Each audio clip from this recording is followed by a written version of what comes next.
하나님의 말씀은 곧 하나님이십니다. 아멘. 하나님의 말씀은 살아있습니다. 그래서 하나님의 말씀은 우리에게 능력입니다. 오늘도 말씀을 듣다가 하나님의 능력을 경험하시고 해결과 해답과 응답의 역사가 있기를 바랍니다. 여러분, 가장 지혜로운 사람은 어떤 사람일까?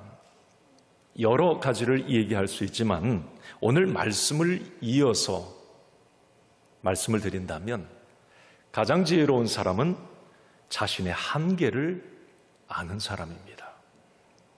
쉽게 말하면 최고의 정점에 올랐을 때, 가장 힘이 있을 때 그 무대에서 내려와야 할 때가 있음을 아는 사람이고 그때를 준비할 줄 아는 사람입니다.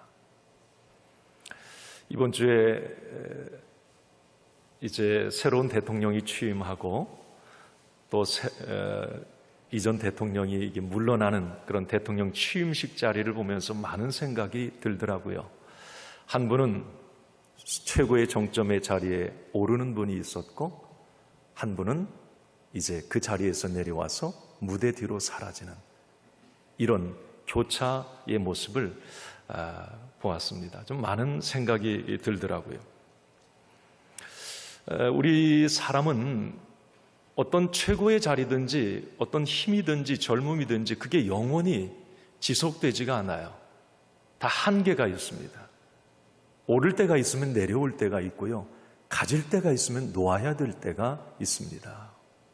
그래서 하나님의 사람들은 힘이 있을 때, 최고의 정점에 올랐을 때 그 이후를 준비해야 합니다. 자, 오늘 본문에 보면 여호수아, 그분도 이제 내려와야 될 시점에 놓여 있음을 봅니다. 하나님과 사람 앞에 신실했던 사람 여호수아, 불가능할 것 같은 가나안 정복을 멋지게 완수해낸 여호수아, 시작과 끝이 아름다웠던 승리와 축복의 아이콘이었던 여호수아, 그에게도 한계의 시간이 왔습니다. 오늘 1절은 이렇게 말하고 있습니다. 같이 읽겠습니다. 여호수아가 나이가 많아 늙음에 여호와께서 그에게 이르시되 너는 나이가 많아 늙었고 얻을 땅이 매우 많이 남아있도다. 하나님이 직접 여호수아에게 하신 말씀입니다. 너는 나이가 많아 늙었다. 누가 옆에서 사람이 이 얘기했으면 상당히 기분 나빴을 거예요. 너 늙었잖아. 근데 하나님이 하셨어요. 여호수아에게. 너 나이가 많아 늙었다. 이 의미는 뭐냐면 너도 이제 퇴장을 준비해야 될 때가 왔다는 겁니다. 이제 7년의 가나안 정복 최고의 정점에서 엄청난 일들을 이루어냈지만 너는 이제 내려와야 될 시간이 되었다는 겁니다. 누구에게나 찾아오는 순간이에요. 그 시간이 여호수아에게도 왔습니다. 지금 이 13장 하나님께서 여호수아에게 너는 나이가 많아 늙었다라고 말씀하실 이때 여호수아의 나이를 100세로 추정을 합니다. 여호수아가 몇 세에 하나님의 부름을 받죠? 110세입니다. 그러면 10년 전에 하나님이 오늘 이 말씀을 주신 거예요. 하나님께서는 10년 전부터 어쩌면 여호수아가 떠나고 난 그 이후, 즉 미래를 준비하게 하셨던 겁니다. 자, 그렇다면 하나님께서 여호수아가 떠날 10년 전부터 준비하게 하신 게 뭘까요? 뭘 준비하게 하셨을까요? 하나님은 바로 가나안 땅을 12지파에게 공정하게 분배하는 일입니다. 이것은 여호수아의 마지막 사명이기도 했습니다. 사실 여호수아가 선봉에 서서 가나안 땅을 남북은 북북은 막 정복해 갈 때 사실 그것보다도 지금 가나안 땅을 얻은 이후에 그 땅을 분배하는 것이 더 어렵지 않을까 생각을 합니다. 뭔가 한 목표를 가지고 올인할 때에는 불평불만이 없어요. 자, 그러나 자기에게 뭔가 이익이 되고 이제 뭔가 됐다 싶으면 그 이해 타산으로 불만, 불평이 막 튀어나올 수가 있어요. 그래서 성장보다 분배가 어려운 거죠. 아무리 공평하게 뭘 12지파에게 분배한다고 해도 이 불평과 불만이 분명히 나왔을 법합니다. 따라서 오늘 12지파에게 땅을 분배하는 일은 누가 할 수 있느냐? 그 당시에 강력한 리더십을 가진 여호수아만이 할 수 있는 일이에요. 여호수아는 이때에 정치, 어떤 경제는 아직 시작이 안 됐으니까 군사적, 종교적으로 모든 부분에 최고의 리더십을 가진 사람이었습니다. 여호수아가 땅을 분배했을 때는 불만이 나올 수가 없는 거예요. 같이 목숨 걸고 싸운 리더였기 때문에 그렇습니다. 자, 그런데 오늘 이제 땅을 분배하는 이 시점에서 오늘 조금 석연치 않은 한 성경 구절을 보게 되는데 1절 하반절입니다. 얻을 땅이 매우 많이 남아있도다 그랬어요. 자, 여호수아 너는 나이가 많아 늙었다. 그런데 아직도 얻을 땅이 많이 남아있다? 그러면서 2절 상반절 시작을 이 남은 땅은 그렇게 이제 쭉 시작을 해 나갑니다. 아직 많이 땅이 남아있다라고 하는 것은 아직 싸워야 될 땅이 많이 있다는 거예요. 아니, 우리는 지난 시간에 여호수아 여러분 11장 말씀을 통해서 11장 마지막 절에 이런 말씀을 읽고 마쳤거든요. 한번 읽어볼까요? 그 땅에 전쟁이 그쳤더라. 여호수아가 이제 가나안 남부 북부를 다 점령한 것으로 우리는 이해를 하잖아요. 그때 제가 하나 사족을 달았죠. 구석구석에 가나안 전역의 정복을 의미하는 것은 아니었습니다. 여전히 가나안 북부 남부에 어떤 패잔병들이 남아 있었고요. 그 다음에 12지파에게 분배한 그 구석구석에 아직도 부족들이 남아 있었던 겁니다. 그들과 계속 싸워야 될 일들은 여전히 남아 있어요. 그런데 실질적으로 가나안의 주도권은 이스라엘이 가져왔습니다. 남부 북부에 가나안의 어떤 중심, 핵심부를 이미 장악했어요. 그런데 구석구석의 부족들과의 지루한 싸움은 솔로몬과 다윗 때까지 계속됩니다. 다 이유가 있어요. 자, 저는 여기서 그런 생각을 해봤어요. 아니, 하나님이 능력이 없으신가? 아니, 왜 여호수아를 통해서 하나님은 충분히 가나안 전역을 다 완전 정복하게 하실 수 있었습니다. 이미 이스라엘은 승기를 잡았고 마음만 먹으면 다 정복할 수 있었어요. 그런데 하나님은 여기 오늘 1절 하반절에 얻을 땅이 매우 많이 남아 있었다. 하나님은 남겨두셨어요. 싸워야 될 곳을 남겨두셨어요. 골치 아픈 곳들을 남겨두셨어요. 왜 그랬을까? 우리에게 너무 큰 은혜를 여기서 줍니다. 미완의 숙제를 남겨두신 이유가 있어요. 그 첫 번째 이유는 바로 이거였습니다. 한번 읽어주실래요? 이스라엘의 현실적인 유익을 위해서입니다. 자, 이스라엘의 현실적 유익? 자, 이게 뭘까, 여러분? 이스라엘은 가나안 땅의 주요 거점들을 다 정복했지만 아직 이스라엘 입장에서는 가나안 전역의 어떤 지리에 익숙하지가 않았어요. 그리고 이제 계속 가나안 북부, 남부 북부를 정복하면서 어떤 군사적으로도 많이 약해 있는 그런 상황입니다. 부족한 상태였단 말이죠.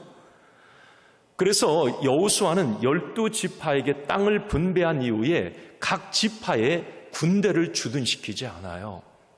그럴 여력이 없습니다. 지금 지리도 잘 모르고 만약에 이스라엘 백성들이 한꺼번에 모든 땅을 싹 얻었다면 여러분, 그것은 오히려 그들에게 큰 함정이 되었을 수도 있고 어려움이 되었을 수도 있어요. 그걸 감당할 수 있는 힘이 안 되니까.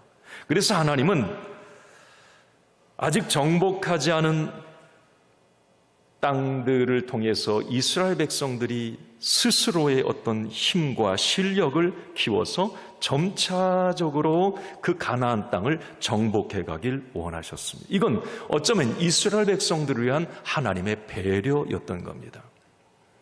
여러분, 이것 꼭 잊지 마세요. 하나님이 모세에게 가나안 땅 들어가기 전에 이미 주신 말씀이 있어요. 가나안 정복 시나리오입니다. 그게 뭐냐면 신명기 7장 22절이에요. 한번 같이 읽습니다. 내 하나님 여호와께서 이 민족을 내 앞에서 조금씩 쫓아내리시리니 너는 그들을 급히 멸하지 말라. 들짐승이 번성하여 너를 해할까 하노라. 이건 가나안 들어가기 전에 주신 말씀이에요. 여호와께서 이 민족을 내 앞에서 어떻게 쫓아내신다고요? 조금씩 쫓아내신다. 천천히 조금씩 쫓아내신다. 왜냐하면 한꺼번에 땅을 덜컥 받아 놓으면 아무것도 준비가 안 된 이스라엘 입장에서 관리가 힘들어지고 들짐승들이 뛰어노는 그런 땅이 되고 말 거라는 거예요. 이건 하나님의 지혜가 담겨 있는 거예요. 여기 남겨두신 이유를 말하는 겁니다. 지금 그건 하나님의 계획이었다는 말이에요. 자, 여러분, 우리가 음식을 먹어도 한꺼번에 급하게 먹으면 체하잖아요. 조금씩 천천히 잘 씹어 먹어야 소화도 잘 되고 탈이 나지 않는 법이죠. 자, 여러분, 여기에서 우리는 이런 교훈을 받습니다. 우리는 너무 급할 때가 있어요. 무엇이든지 한 방에 해결되길 원합니다. 기도응답도 빨리, 내가 원하는 건 모두 다 싹 다 하나님 주세요. 이게 우리의 바람일 때가 많아요. 그런데 하나님은 무언가를 남겨두세요. 아니, 저것까지 해결되면 완전할 텐데, 시원할 텐데, 하나님은 뭔가 미완의 과제, 숙제를 남겨두시는 거예요. 골치 아픈 것일 수도 있어요. 오늘 이스라엘 백성들에게 힘이 없어서가 아닙니다. 하나님의 능력이 약해서 남겨두신 게 아니에요. 하나님의 계획이었습니다. 하나님의 의도였어요. 여러분, 그래서 우리는 하나님이 무언가 내 문제를 다 해결해 주시지 않고 뭔가 어떤 장애물, 어떤 무언가를 남겨두셨을 때에는 그건 하나님이 나를 배려하시고 사랑하신다는 사인일 수 있다고 하는 걸 여러분 잊지 마시기 바랍니다. 그래서 믿음의 사람은 더디 주심도, 쉽게 주시지 않음도, 한꺼번에 주시지 않는 이유도 하나님의 사랑이라고 하는 걸 고백하는 거예요.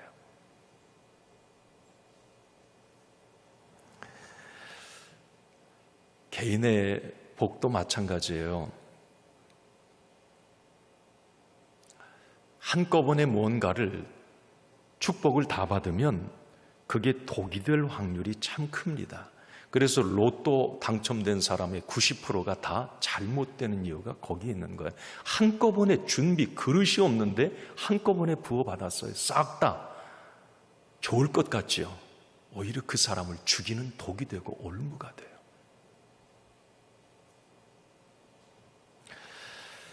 그래서 우리 믿음의 사람들은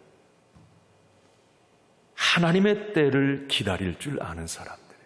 뭔가 내게 지금 어려움이 남겨져 있어도, 미완의 숙제가 있어도 하나님은 반드시 합력해 선을 이루시리라고 하는 이 기대를 갖고 나아가는 사람, 이 사람이 진짜 믿음의 사람인 거예요. 여러분, 지금 뭔가로 인해서 속상하세요? 뭔가 여러분들 삶에 장애물이 있고 가시가 막 팍팍 찌릅니까? 어쩌면 그게 은혜의 가시일 수 있어요. 하나님이 나를 하나님께 붙들어 메어 놓기 위한 하나님의 배려일 수도 있고요, 하나님의 사랑일 수 있어요. 그것마저 제거되면, 남겨두지 않으면 하나님을 떠날 것을 알기 때문에, 기도하지 않을 것을 알기 때문에, 멀어질 것을 알기 때문에 너는 내 사랑하는 아들이야, 내 자녀야, 네가 내 안에 있길 원해. 그래서 가시를 남겨두신 거예요. 오늘 이스라엘 백성들은 그 남겨진 것 때문에 얼마나 기도했겠습니까? 12지파들이 땅 분배 받은 이후에도 그 골칫거리 아닙니까? 그것 때문에 하나님 앞에 기도하는 거예요. 그것 때문에.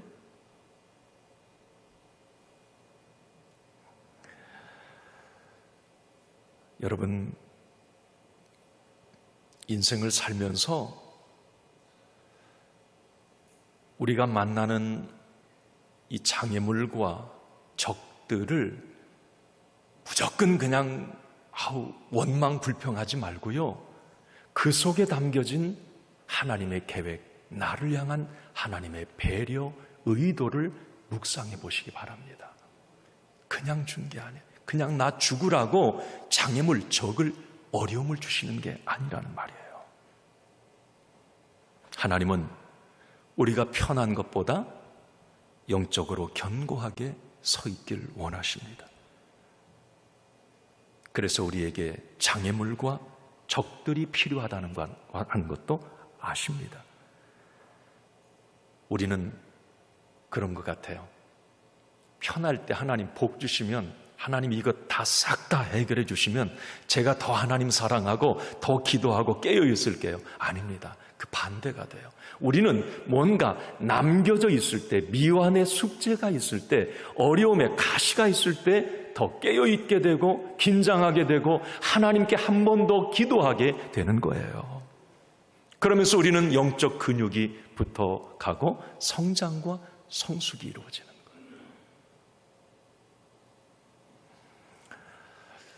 거예요. 여러분, 매기 이론이 있어요. 물고기 매기, 매기 이펙트, 매기 효과라고 하는데, 영국 사람들은 이 청어를 참 좋아한다고 해요. 청어, 꽁치같이 생긴 건데요.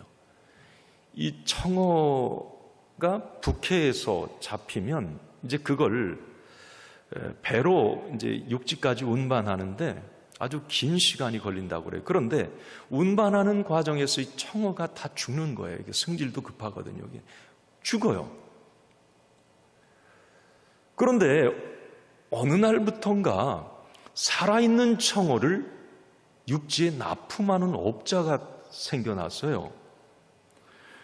다른 사람들은 다 죽은 청어를 갖다 팔기 때문에 반값밖에 못 받는데, 아니 이 사람은 살아있는 청어를 갖다가 이제 영국 런던에 이제 그 납품을 하면서 아주 큰 부자가 됩니다. 사람은 궁금하잖아요. 아니, 도대체 저 사람은 어떻게 저렇게 청어가 살아있느냐 말이죠. 똑같은 배로 이렇게 운반을 하는데, 나중에 그 비밀을 알게 된 것은 그거죠. 그 수조 안에 물메기를 갖다 집어넣는, 이게 청어의 천적입니다.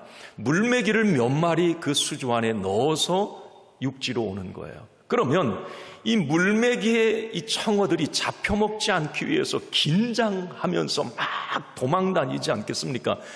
그러면서 살아있는 거예요. 다 말이죠. 오히려 이 물메기라고 하는 천적이 청어를 살아있게 하는 거예요. 좋은 환경에서는 다 죽었는데 오히려 어렵고 힘든 환경에서는 살아남더란 말이죠.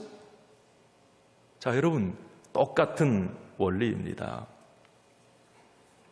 하나님께서 가나안 정복에서 미완의 숙제를 남겨주신 이유, 하나님의 뜻이 있어요. 한꺼번에 쉽게 덜컥 원하는 것을 받는 것이 축복만은 아니라고 하는 것입니다. 때로는 주어지지 않고 남겨져 있는 것도 하나님의 은혜임을 알아야 합니다. 그리고 때로는 우리의 적들과 장애물들도 우리를 더욱 성장하게 하고 성숙하게 하시려는 하나님의 배려임을 알아야 합니다. 그래서 여러분, 이제 너무 원망 불평하지 마세요. 내게 뭔가 이 가시만 뽑히면 그냥 만사형통일 텐데, 아니에요. 믿음의 눈으로 그 가시를 보세요. 그럼 사도 바울처럼 그 가시가 오히려 은혜의 통로였음을 알게 됩니다. 이것 때문에 내가 믿음 생활했구나. 이것 때문에 예수의 이름 더 붙들었구나. 이 약함, 이 아픔, 이 고통 때문에 내가 하나님 앞에 2번 울거가 3번 울었고, 그러다 보니까 내 믿음이 이렇게 자랐구나. 오늘 하나님은 남겨두셨어요. 완전 정복이 아니라 남겨두셨어요. 깨어있게 하시려고, 기도하게 하시려고, 더 하나님만 바라보게 하시려고 남겨두셨어요. 이 남겨두심의 은혜입니다. 자, 그리고 이제 여호수아 오늘 13장 후반부터 여호수아 19장까지는 이스라엘 12지파의 땅 분배 과정을 그리고 있습니다. 여호수아가 이제 이스라엘 12지파의 땅을 다 분배해요. 이제 지파별로 12지파에게 분배를 하는데, 이 분배하는 과정 속에 담긴 하나님의 뜻을 생각해 보면 참 우리에게 너무 큰 은혜를 또 줍니다. 남겨두신 이유도 은혜였지만 분배하는 과정 속에 담긴 하나님의 귀한 어떤 배려, 뜻이 담겨 있어요. 그게 뭘까? 여러분, 기업 분배의 하나님의 원칙 첫 번째는 뭐냐면 인구수대로 분배하는 거였어요. 그러니까 이스라엘의 12지파가 어떤 지파는 인구가 작을 수도 있고 어떤 지파는 클 수도 있잖아요. 12지파 가운데 가장 인구가 많은 지파는 어떤 지파? 유다 지파였습니다. 유다 지파는 12지파의 땅 분배받을 때 가장 큰 땅을 받아요. 인구 수대로 분배하라는 건 하나님의 명령이었어요. 이미 하나님이 모세에게 나중에 너희들 가나안 땅 들어가서 기업 분배할 텐데 이제 내가 너희들에게 승리를 줄 거야. 가나안 땅 주인이 될 거야. 그러면 너희 12지파에게 분배할 텐데 그때 이렇게 해라. 하나님이 이미 말씀 주셨어요, 모세에게. 민수기 26장 53절 54절 같이 봅니다. 이 명수대로 땅을 나눠주어 기업을 삼게 하라. 수가 많은 자에게는 기업을 많이 줄 것이요 수가 적은 자에게는 기업을 적게 줄 것이니 그들이 계수된 순수대로 각기 기업을 주되. 자, 수가 많은 지파에게는 많이 줘라는 거예요, 땅을. 그리고 수가 적은 지파에게는 적게 줘라, 공평하게 말이죠. 자, 이건 뭘 의미하느냐면 인구 수대로 땅을 분배했다. 하나님께서는 그 지파의 믿음, 실력, 능력의 무게만큼 기업을 맡기셨다는 것을 의미합니다. 그러니까 유다 지파 입장에서 유다 지파는 인구수가 많아요. 넓은 땅을 받았어요. 이것은 마냥 좋아할 일만은 아니라고 하는 거예요. 유다 지파에게 넓은 땅에 그만큼의 어떤 특권을 주셨다면 하나님은 그 지파에게 그만한 책임을 요구하신다는 거였습니다. 이걸 잊지 마셔야 돼요. 한번 예를 들어 봅시다.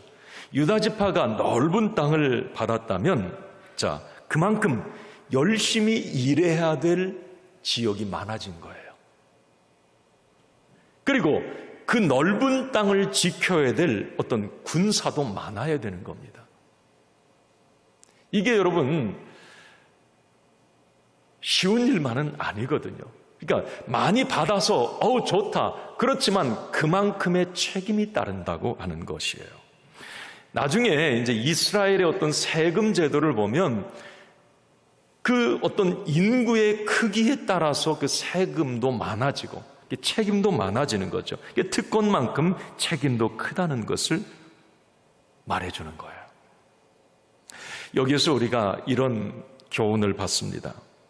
일반적으로 사람들은 책임은 생각하지 않고 더 많은 특권만을 요구하는 경우가 많아요. 특권은 가지려고 하는데 책임은 지려고 하지 않아요. 그러면 공동체가 어려움을 당합니다.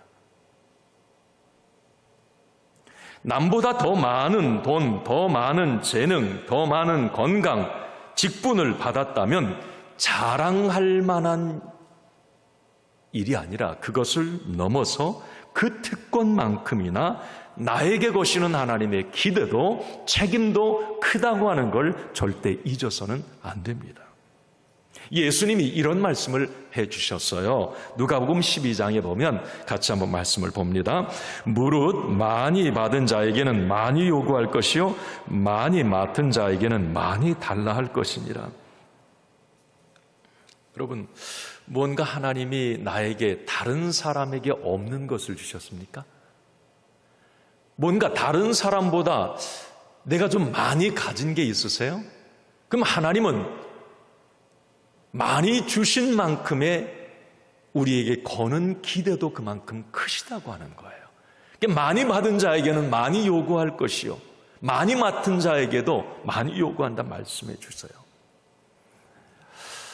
자, 여러분, 그래서 우리는 항상 하나님이 무언가를 내게 주셨을 때, 기업으로 주셨을 때, 12지파에게 뭔가 기업으로 주셨을 때 마냥 좋아서 웃을 것만이 아니라 훗날 하나님께서 주신 만큼의 책임도 물으신다고 하는 걸 잊지 말아야 합니다.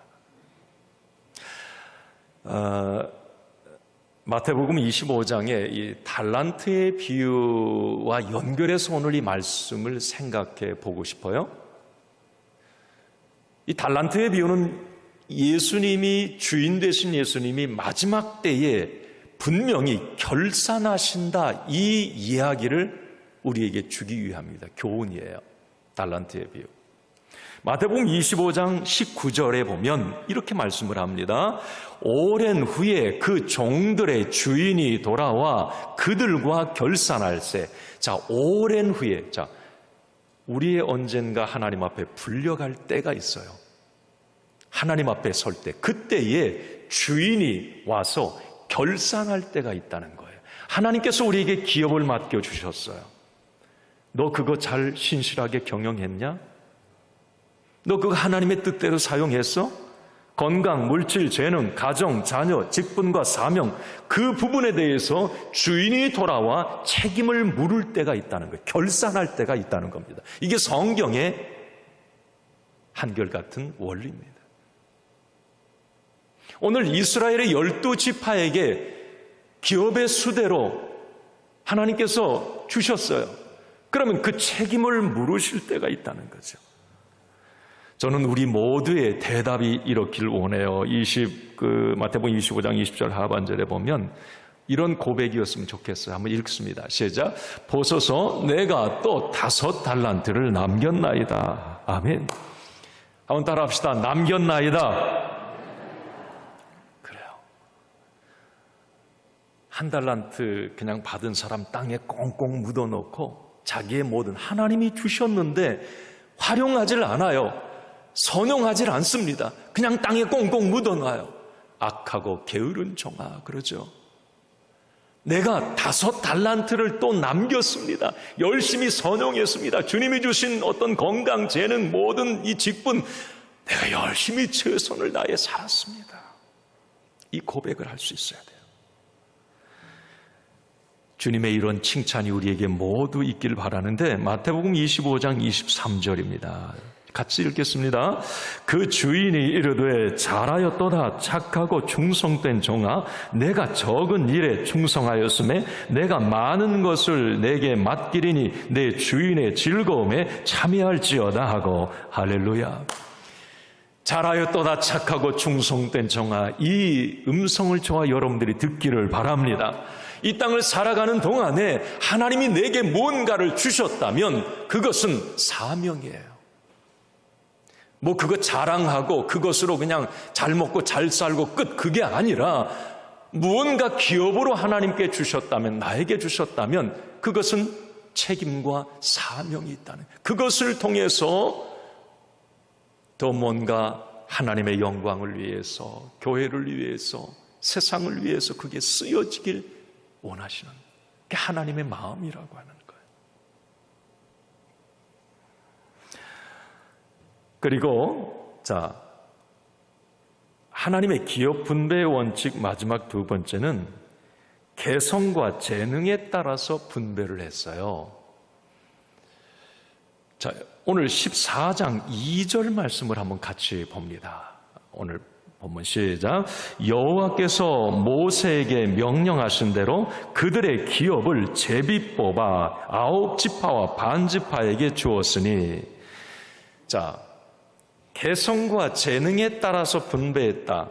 이건 뭘 말하느냐면, 여러분, 땅의 크기는 인구 수대로 주었어요. 그런데 땅의 위치는 하나님이 제비 뽑아 주셨습니다.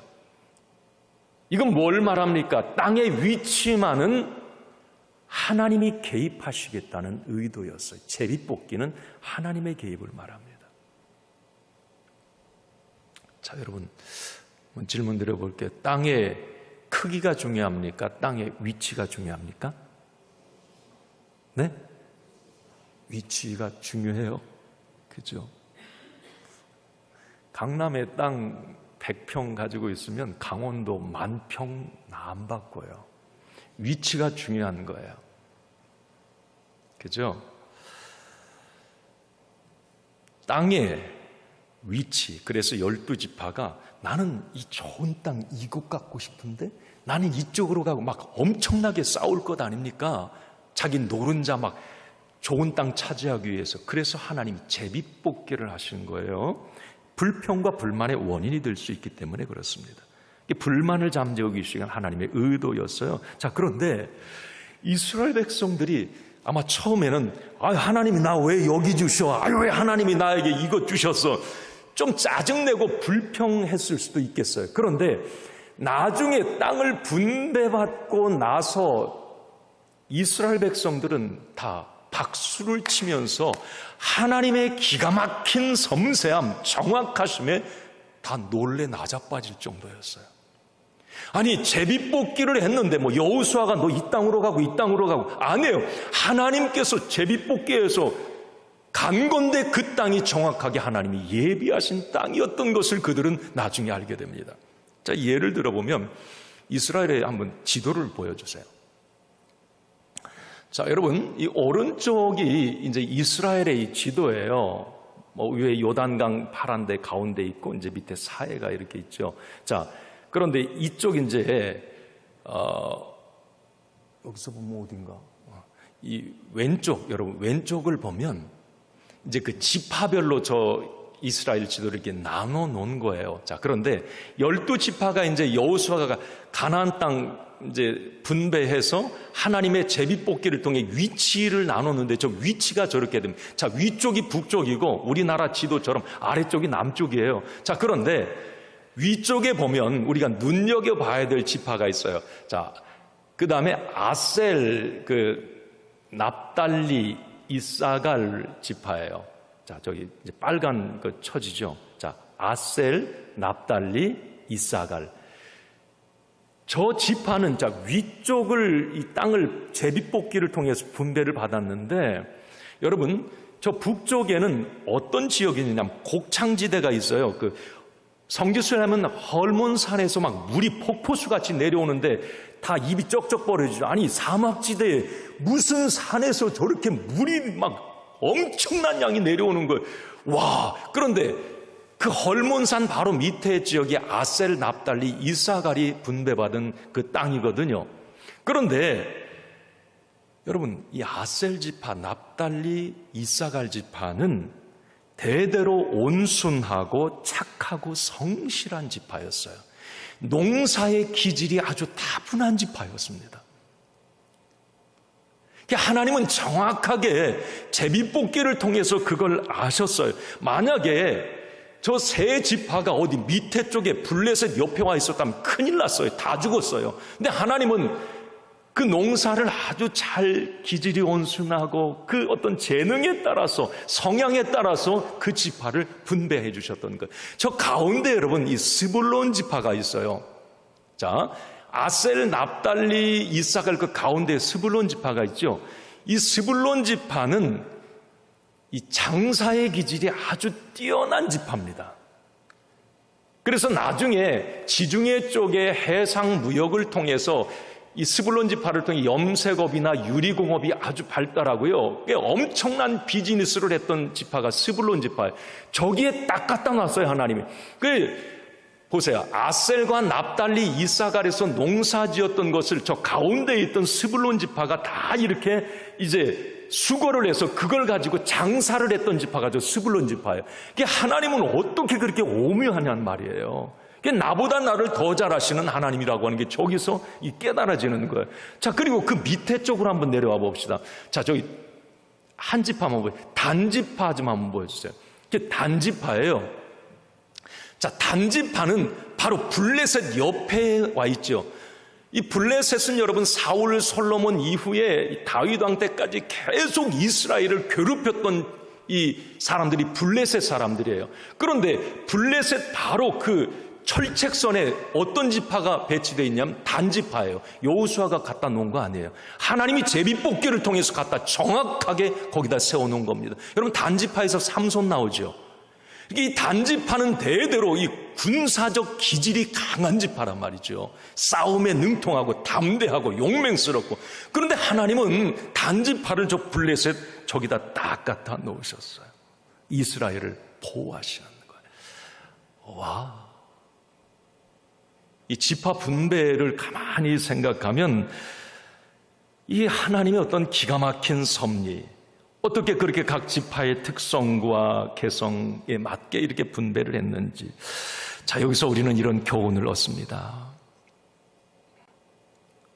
하나님이 나에게 주신 것과 남이 가지고 있는 것, 그거 비교하지 마세요. 어쩌면 하나님은 나에게 지금 꼭 맞는 것을 주셨을 수도 있습니다.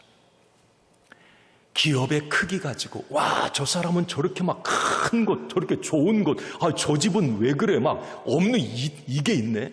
여러분, 그거 그렇게 부러워하지 마세요. 크기보다 중요한 게 위치예요. 다시 말하면 하나님은 어쩌면 나에게 지금 꼭 맞는 것을 주셨다는 거예요. 나에게 꼭 맞는 것을 입혀주시는 거예요. 그래서 여러분, 우리는 믿음으로 하나님이 주신 것을 자식도, 뭐 남편도, 아내도 하나님의 선물이라고 생각을 하셔야 돼요. 여러분, 선물은 그 사람에게 꼭 맞는 것을 줘야 선물이에요. 그렇지 않나요? 여러분, 그림 그리는 사람에게 갖다가 바이올린 주면 그 선물 아니에요. 그림 그리는 사람에게는 물감과 붓을 줘야 그게 선물인 거예요. 그렇잖아요. 하나님은 우리에게 선물들을 주셨어요. 자녀든지 뭐 남편, 아내, 뭐 어쩌면 이것은 나를 잘 아시는 하나님의 어떤 배려가 거기에 담겨 있을 수 있다는 걸 꼭 잊지 말아야 돼요. 남이 받은 것, 저 큰 것 때문에 부러워하고 막 질투하고 시기할 필요가 없어요. 예를 들면, 아니 왜 우리 집 자식은, 저 집 자식은 그냥 막 공부도 최고로 잘하고 막 저렇게 잘나, 왜 우리 자식은 그래? 여러분, 너무 속상해하지 마세요. 그 자식이 내 자식 됐으면 그렇게 안 돼. 왜 내 남편, 내 아내는 왜 저 남편처럼 안 돼? 여러분, 그 남편과 아내가 내 남편과 아내 되면 그렇게 안 될 수도 있어요.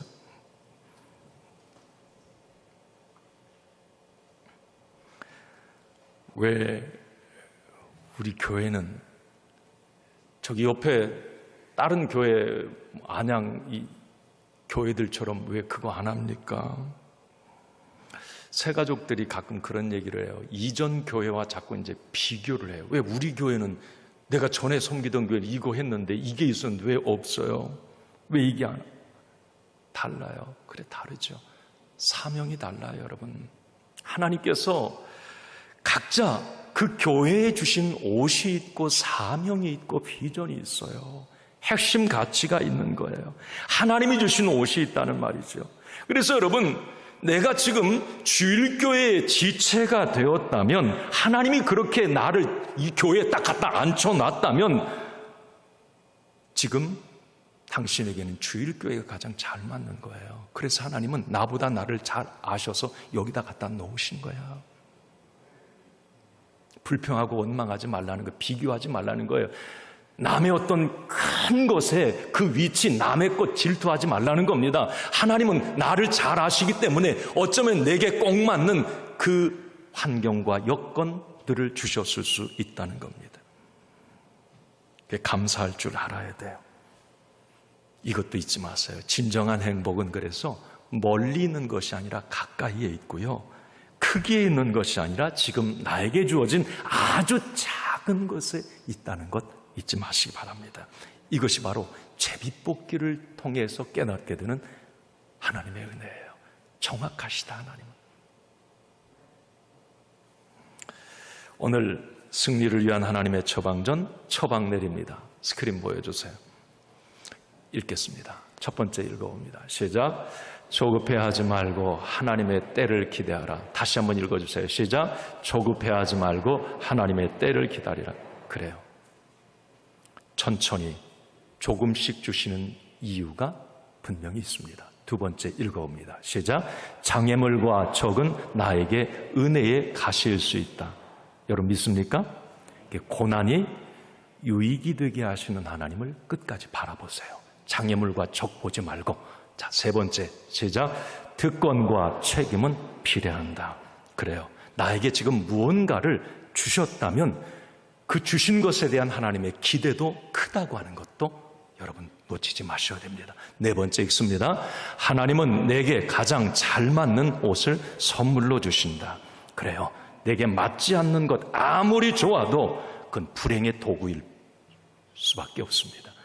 비싸도 좋아도 불편할 뿐이에요. 하나님은 나에게 가장 잘 맞는 옷을 주신다. 오늘 저와 여러분들에게 주시는 승리의 처방전입니다.